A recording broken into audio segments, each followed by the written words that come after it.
And the award goes to అని stage మీద పేరు చెప్పగానే మన హీరోలు ఏదో కొత్త ఇన్వెన్షన్ కనిపెట్టినట్టు షాక్ అయ్యి స్టేజ్ ఎక్కుతారు. కానీ నిజమేంటంటే ఆ అవార్డు ఎవరికిస్తున్నారో హీరోకి ఒక నెల ముందే తెలుసు. నంది అవార్డులు అనగానే 50 ఇయర్స్ హిస్టరీ ఉన్న ఒక ప్రెస్టీజియస్ ఫీలింగ్. కానీ సడన్గా ఈ నంది అవార్డ్స్ ఇవ్వడం ఎందుకు ఆపేశారు? ఎవరిని అడిగినా చెప్పే ఒకే ఒక్క మాట, ఏపీ తెలంగాణ విడిపోయింది కదా అందుకే ఆపేశారు అని. కానీ అందులో 1% నిజం కూడా లేదు.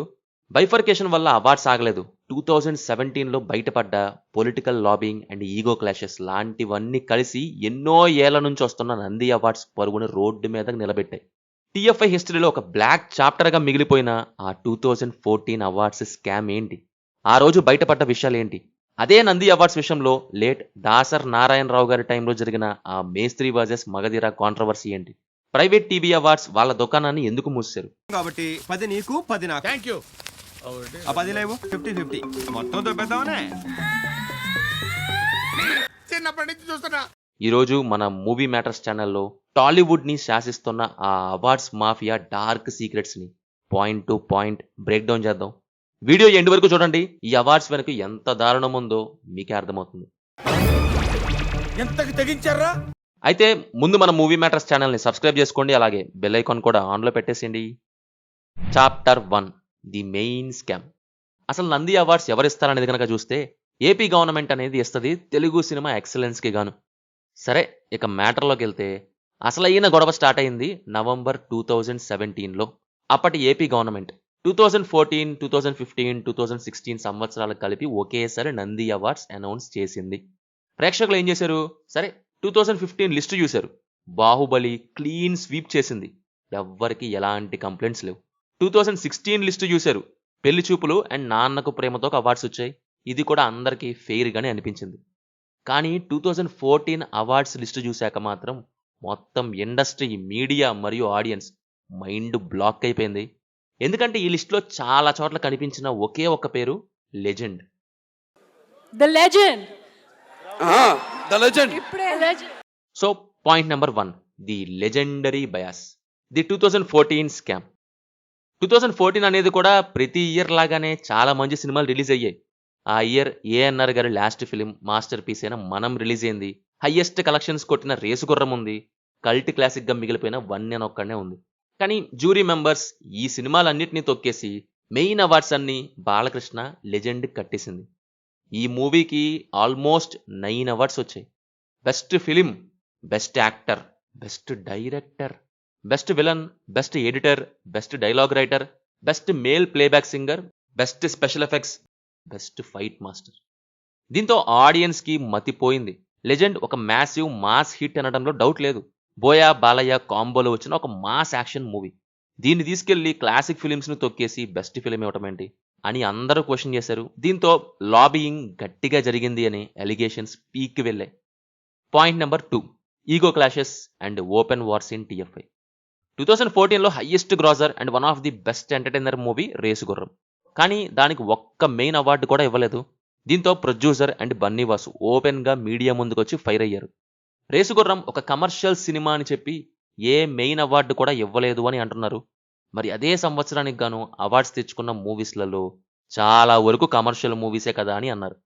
నన్ను అడిగితే అయినా అదే ఆన్సరో మరి జ్యూరీ మెంబర్స్ ఇచ్చింది. రేసుగుర్రం కమర్షియల్ అని ఇవ్వలేదంట. లెజెండ్ ఏమన్నా స్టీవెన్ స్పీల్బర్గ్, జేమ్స్ కెమెరన్ తీసిన సినిమా అనుకున్నారా ఏంటి? బోయా న్యూటన్ ఫిలిం అది. న్యూటన్ ఉంది కదా అని న్యూటన్ తీశారనుకున్నారో ఏమో మరి జ్యూరీ మెంబర్స్. అలాగే నెక్స్ట్, గుణశేఖర్ ఓపెన్ లెటర్. ఫిల్మ్ఫేర్లో గోన గన్నారెడ్డి క్యారెక్టర్కి బెస్ట్ సపోర్టింగ్ యాక్టర్ కింద అవార్డు వచ్చింది. అయితే గుణశేఖర్ దీనికి కూడా అలాగే అండ్ ఇంకా పెద్ద అవార్డే వస్తుందేమో అని అనుకున్నారు. కానీ ఏదో ఇవ్వాలిగా అన్నట్టు బెస్ట్ క్యారెక్టర్ అవార్డు అంటూ ఒకటి ఇచ్చి వదిలేశారు అని అంటూ డైరెక్టర్ గుణశేఖర్ ఏకంగా ట్విట్టర్లో ఓపెన్గా లెటర్ రాశారు. రుద్రమదేవి లాంటి హిస్టారికల్ ఫిల్మ్కి ట్యాక్స్ ఎగ్జంప్షన్ ఇవ్వలేదు. ఇప్పుడు అవార్డ్స్ కూడా పెద్దగా ఇవ్వలేదు. కానీ ఒక మాస్ కమర్షియల్ ఫిల్మ్కి అన్ని ఎలా ఇస్తారు? మా తప్పేంటి అని డైరెక్ట్గా నిలదీశారు.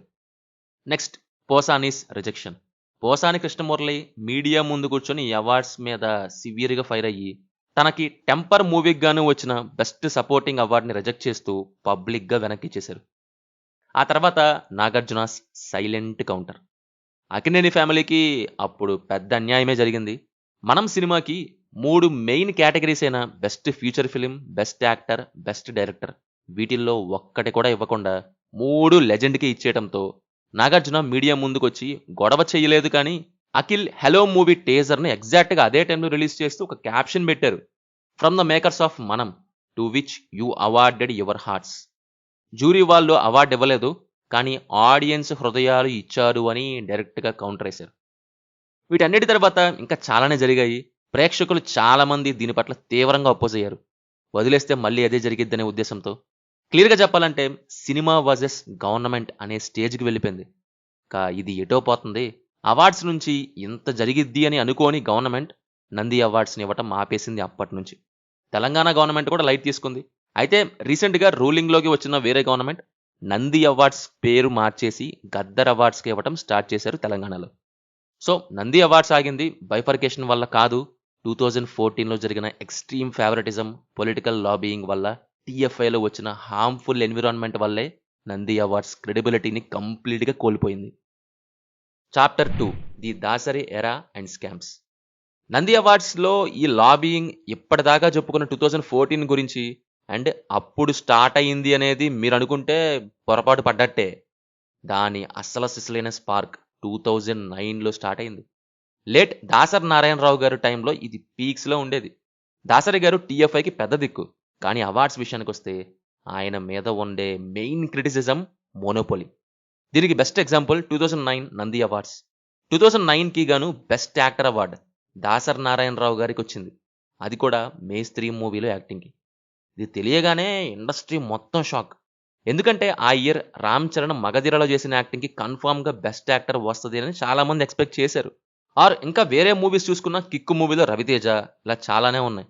బట్ ఇవన్నీ కాదని దాసరి గారు ఆయనకాయనే తన మూవీలోని యాక్టింగ్కి ఇచ్చేసుకున్నారు. దాసరి గారు రికమెండేషన్స్ అండ్ పాలిటిక్స్ వాడి అవార్డు కొట్టేశారు అని ఓపెన్ టాక్ నడిచింది. దీనికి అసలు సిసలైన క్లైమాక్స్ ఏంటంటే 2010 మార్చ్ 23 హైదరాబాద్లో అవార్డ్స్ డిస్ట్రిబ్యూషన్ సెరిమనీ జరిగింది.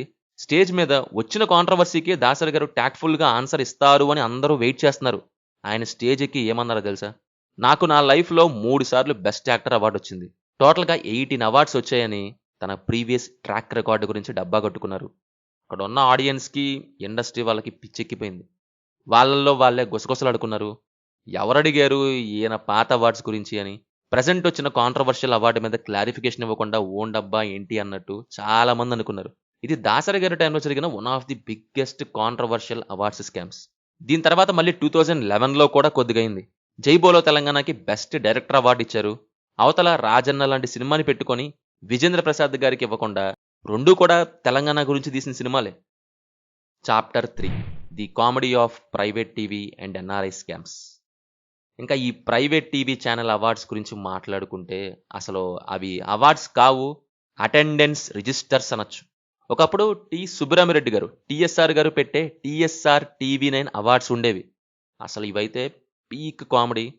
ఫంక్షన్కి ఎవరొస్తే వాళ్ళకు ఒక అవార్డు కన్ఫామ్. స్టేజ్ మీద 10 మంది స్టార్ హీరోస్ ఉంటే ఎవరికి బెస్ట్ యాక్టర్ ఇవ్వాలి, ఎవరి ఈగో హట్ అవ్వకుండా ఉండడానికి కొత్తగా millennium award, sensational actor, ever green hero అని కొత్త కొత్త పేర్లు పెట్టి అందరికీ ఒక ప్లాస్టిక్ డబ్బా ఇచ్చేవాళ్ళు.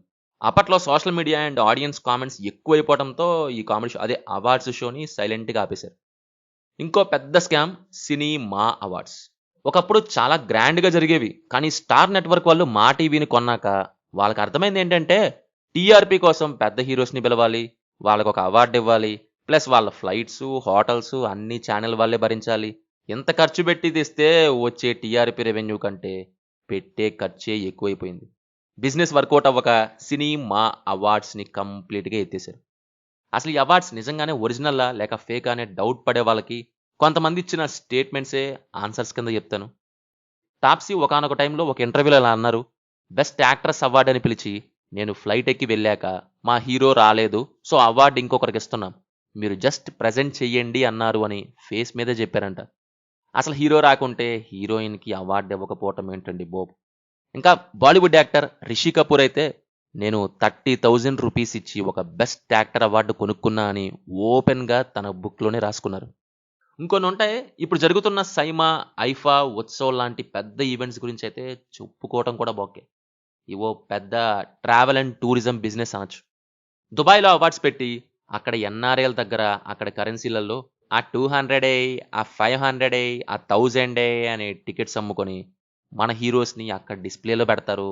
అవార్డ్స్ జస్ట్ ఒక వంక మాత్రమే. Chapter 4 the climax. అది మాస్టరు అవార్డ్స్ వెనుక, ఎస్పెషల్లీ టాలీవుడ్ అవార్డ్స్ వెనుక ఉన్న భయంకరమైన డార్క్ రియాలిటీ ఇది. నంది అవార్డ్స్ పాలిటిక్స్కి బలైపోతే ప్రైవేట్ అవార్డ్స్ టీఆర్పీ కోసం అటెండెన్స్ కోసం అమ్ముడుపోయింది. ఎక్కడైనా మీ ఫేవరెట్ హీరోకి ఒక గ్లోబల్ సెన్సేషన్ అవార్డు వచ్చిందని స్టేటస్లో పెట్టుకొని ఆపోజిట్ హీరో ఫ్యాన్స్తో కొట్టుకోకండి.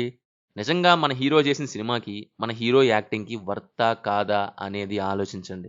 టాలెంట్కి అవార్డు ఇచ్చే రోజులు ఎప్పుడో పోయాయి. మ్యాక్సిమం ఇప్పుడు అంతా బిజినెస్సే. ఈ టోటల్ స్కామ్ గురించి మీరేమంటారు? 2009లో దాసరి గారి కంటే మగధీర రామ్ చరణ్కి అవార్డు రావాల్సిందా? 2014లో అసలు బెస్ట్ ఫిలిం ఎవరికి రావాలి? కామెంట్స్లో మాతో షేర్ చేసుకోండి. అండ్ అలాగే వీడియోకి ఒక గట్టి లైక్ వేసుకోండి. మరిన్ని ఇంట్రెస్టింగ్ వీడియోస్ కోసం మన మూవీ మ్యాటర్స్ ఛానల్ని సబ్స్క్రైబ్ చేసుకోండి. Will meet in next video. Thank you. జై హింద్.